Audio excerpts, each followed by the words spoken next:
Hey everybody, it's me, Coach Rebecca, and today I'm going to be answering a question from a member of the Perform Happy community, and this member is a coach. And if you didn't know, we actually have coaches in our community who are using our challenge workbooks to take their kids through, to help them work through mental blocks, to help them build confidence. So this coach reached out to me and said that she's been working with a specific athlete through her mental blocks. They have made great strides, but she ended the season with an injury, was out for 8 weeks, and is now working on coming back. And the comeback has been, it's gotten to a point of being really frustrating. So she's struggling with her release connection on bars. She says that her athlete's becoming super frustrated because this is a skill she's, quote, always had a mental block on. This coach says, I've hit a wall. I've tried to remind her to look at the progress that we've made at the end of last season, but I can see it in her face that she doesn't believe there is a solution. I don't know how to help her have hope that there is a solution. Her previous coaches would have given up on her or just yelled at her. So it's been a process of building that trust between us. She does trust me, but I don't know how to get her to trust herself.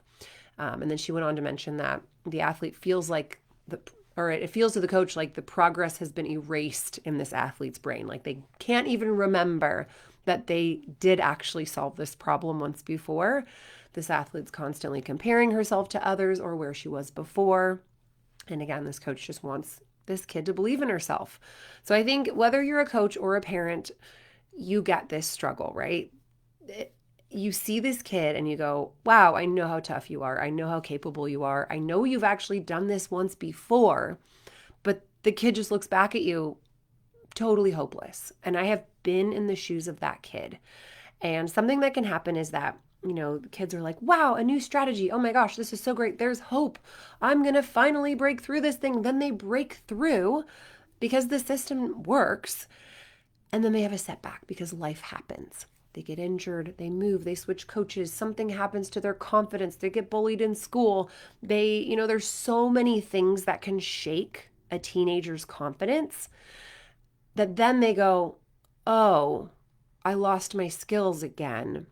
I must not be good enough. There must be something wrong with me. And we can see from the outside, this is just a perspective issue. If the kid looked at it, what I would do with this kid is go, let's find some clues. What's the difference between now and when you were thriving? You took 8 weeks off to recover from an injury. That's a huge clue to what set you back. So anytime that a kid, quote unquote, loses a skill, it's really just a dip in confidence. And so many things can cause that dip.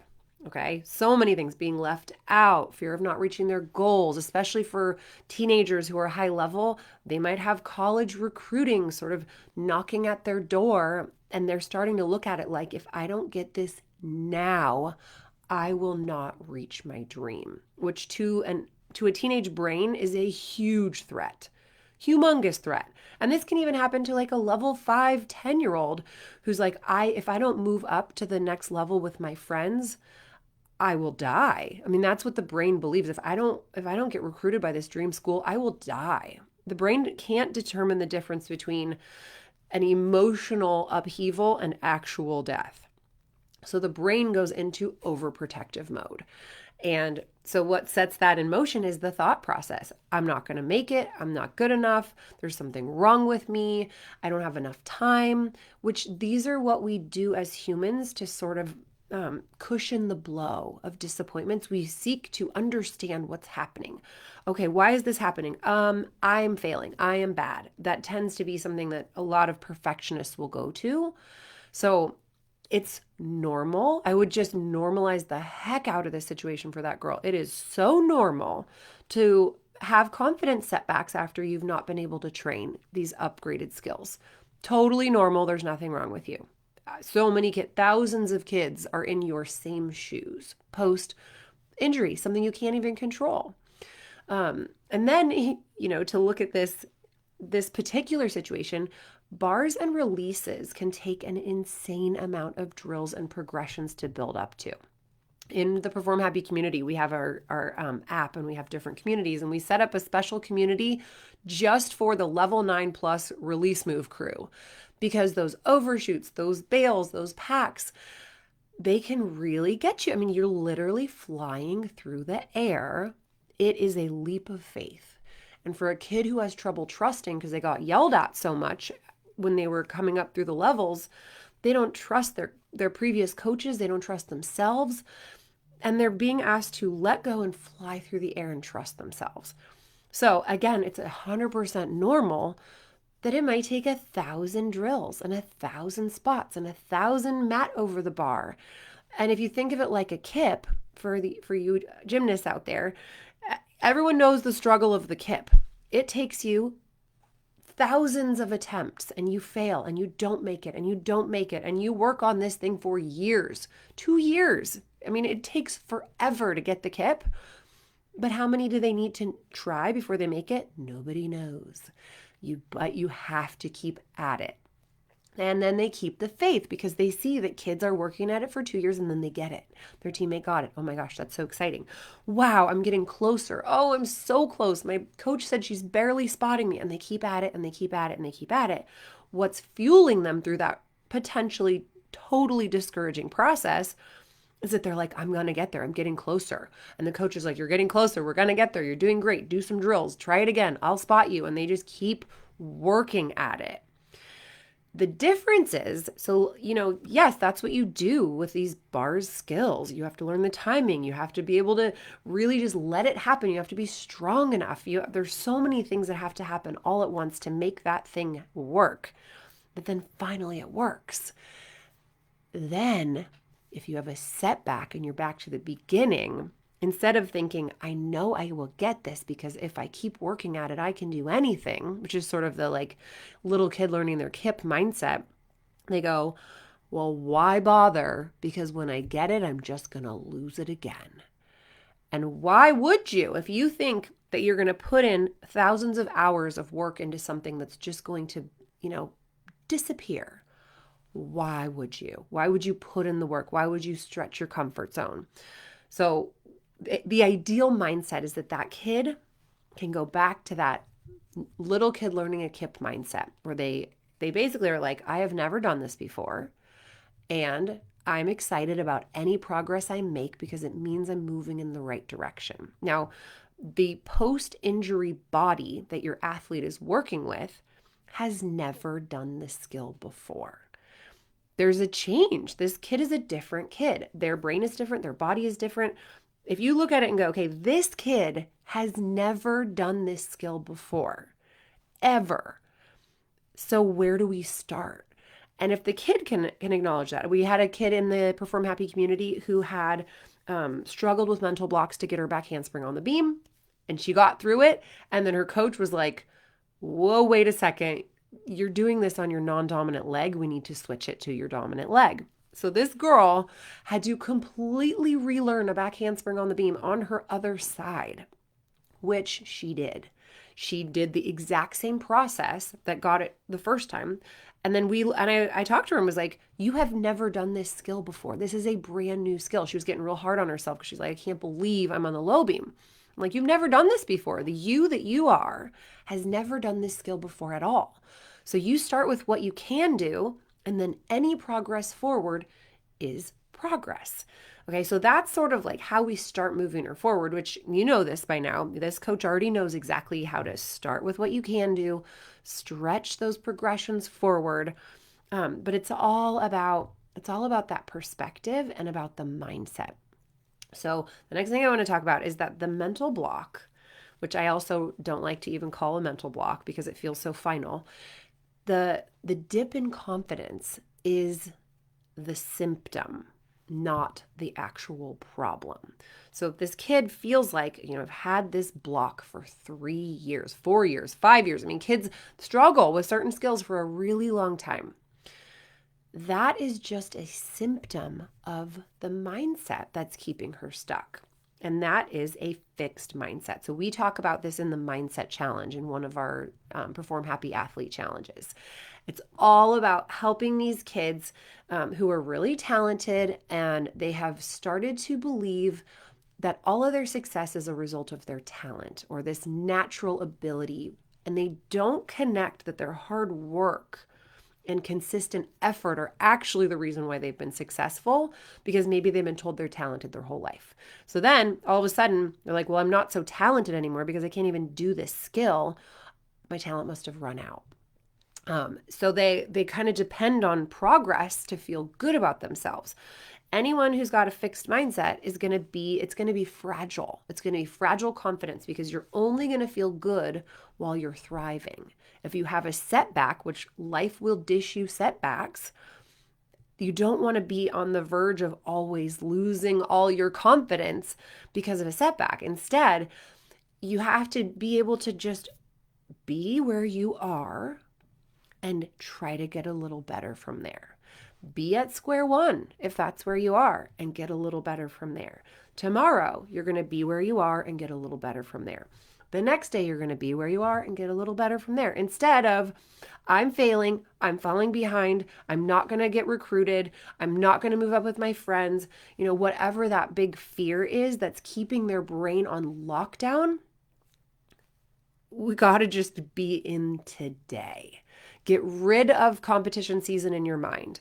Get rid of recruiting. Get rid of move-ups. Wipe all of that off your whiteboard. You can even do this exercise where you get a whiteboard and you write down all of the stressors, all of the worries. I'm not going to get this in time. I will always have this mental block. Have them actually write it all down and then wipe it off and just be in right now today.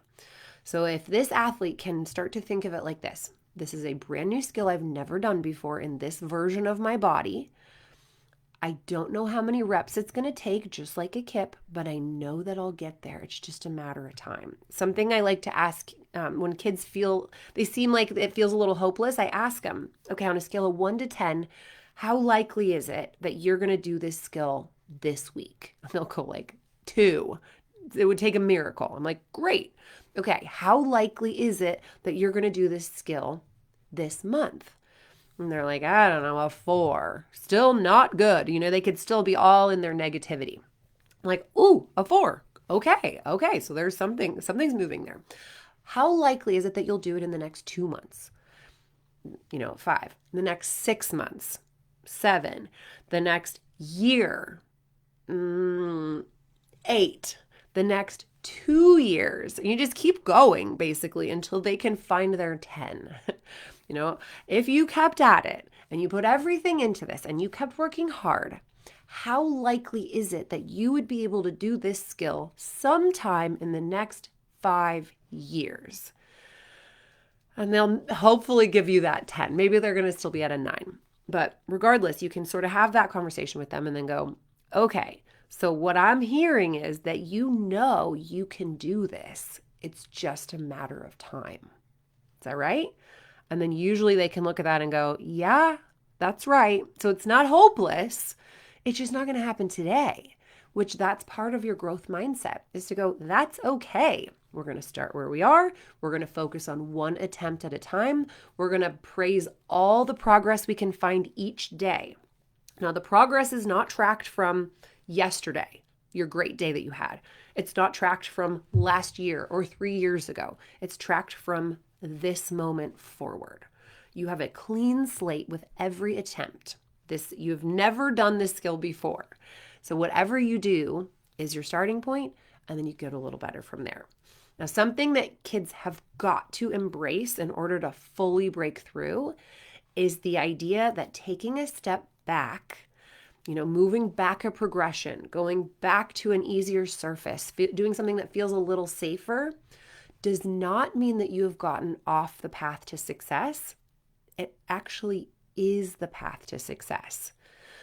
Okay, again, taking a step back is not getting off the path to success. It is the path to success. You have to take steps back and forward over and over to master anything. Regardless of if you feel like you're broken and you have a block, any human, when they're learning a physically challenging skill, is going to make some progress, then get a correction. And their confidence might waver a little because now they have to think. They think, now they move it back up to the next progression. And then there's another correction. So they're kind of backing it up, improving, and moving it back up. And every time they move forward, even though they feel like they're taking one step forward, one step back, one step forward, one step back, every time they move forward, they have better technique, they have better form, they have more muscle memory. So when they finally get to that, end result, which is not what we're aiming for, we're only aiming for progress, their skill is going to be impeccable because of all the back and forth, not in spite of it. The back and forth is the way. And if kids can accept that and go, hey, if it's not working out at this progression, I'm going to back it up and get more muscle memory built with great technique so that there will be a point where I can trust myself when I'm ready to. Okay, so a couple more things for this coach and any coaches out there who are struggling with kids who are having trouble believing that they can do a certain skill. I'm going to say this: stop trying to make the skill. What I mean by that is they show up, these little perfectionists, and they go, well, I'm not doing it, so I'm failing.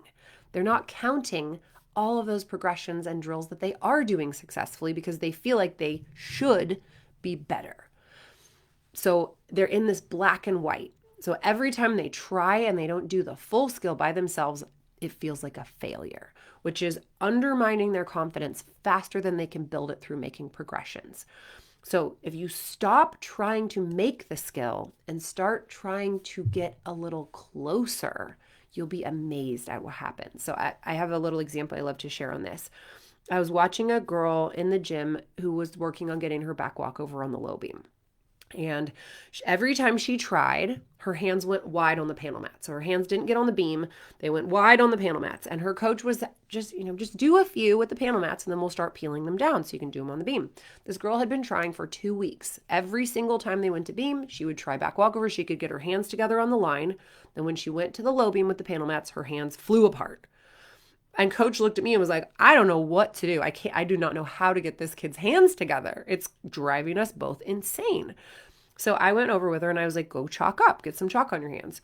So she gets chalk on her hands. She does her back walkover. Her hands go wide on the panel mats. And now she's got these big white handprints on the panel mats. And I said, try to get them a little closer together. Don't worry about getting them on the beam. Just get them a little closer. So her next attempt, she had a new chalk handprint and it was closer to the beam. And I was like, yes, girl, that was better. She looked at me like I was insane. I was like, that was closer. Okay, now try again. Don't worry about getting your hands on the beam, but try to get your hands a little closer. So she chalks up, goes again, hands are closer. Now her thumbs are touching the sides of the beam. And I was like, oh my gosh, we're getting closer. And she looked at me like, oh my gosh, we're getting closer. Okay. And then I said, try again and get your hands a little closer. She gets her hands on the beam. I think we tried maybe 4, maybe 5 times. And she went from 2 weeks of frustration, trying to be perfect. Get it on the beam, get it on the beam, get it on the beam. Instead, we're like, don't worry about the beam, just get closer. And as she got closer, she realized she could do it. So that's what you want to do, is stop trying to make it and start trying to get closer, because then you're relieving her. Like, don't even worry about making this. I don't even care if you make it. Let's just get a little closer. That's what starts to get these kids into a growth mindset. So they're starting to go, oh, you don't actually care if I make this. Because if we as the coaches get really wrapped up in she has to make it, she has to make it, she has to make it, that actually kind of, rubs off on them. Even as a mental coach, if I get in this, like, she has to get through this, she got to break through it. My ego is on the line here. I've invested so much in this skill for her. I want her to get it so I can get my testimonial. I have abandoned that thought process, and all of our coaches meetings, we're constantly abandoning that of like, stop trying to make the skill and just help create progress. And when that happens, the kids get into a growth mindset and they start to give themselves credit. Okay, so the final thing that I'll say to this coach is to focus on what you can control. I do the same exercise with kids. I do the same exercise with parents. Write out your 2 lists. What can I control in this situation? What can I not control? Okay, for this coach, what can you control? Your own growth mindset. Stop trying to make her get the skill and start getting better at being more strategic, be more creative, give her more chances to make progress. That's your challenge, is how can I get even more creative and more strategic? When this coach says, I hit a wall, well, figure out a way to dismantle the wall. If you believe that there's always a way, and with progress and effort, you're going to be a better coach, and you're going to be more supportive, and you're going to have a solution, then she can't help but, feel that modeled for her. Also, what can you control? What you praise. Praise her setbacks as opportunities to find clues. I love setbacks, you guys. Setbacks are awesome. It's really hard for me to say that about my own setbacks, right? But when I see kids have setbacks, I'm like, oh, good.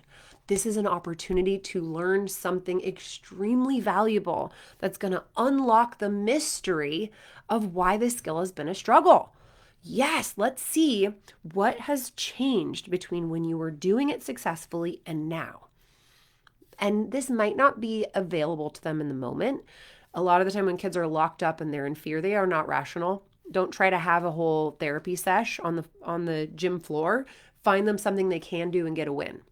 But then give them something like a clue journal to fill out after practice and write down what went well, and then some clues about what set you up for those successes and what didn't go well, and some clues about what didn't set you up for success in those situations. Even if she just had a journal on the mental block, but we don't want to focus all our energy on that because that's kind of a fixed mindset anyway. So you're writing down the good stuff, find clues. Writing down the bad stuff, find clues. So that way she's continuing to gain more awareness as a result of the setback. So therefore it's much more valuable. So praise those setbacks. Like, yes, good. We're going to find some really great clues today. I'm so happy. And she's going to look at you like you're insane, and that's okay. And just set her up for success through her assignments. Set her up for something that she can do. And if you keep believing in her, it's going to rub off.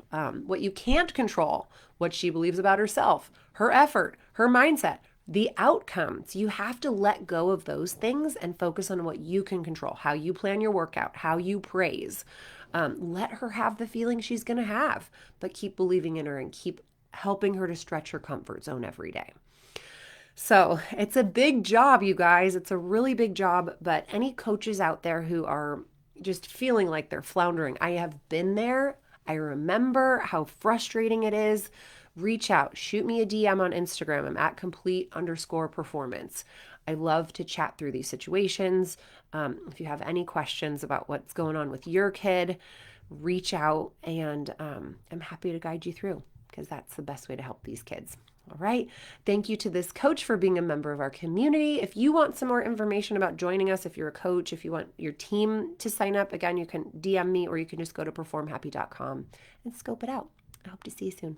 Bye, guys.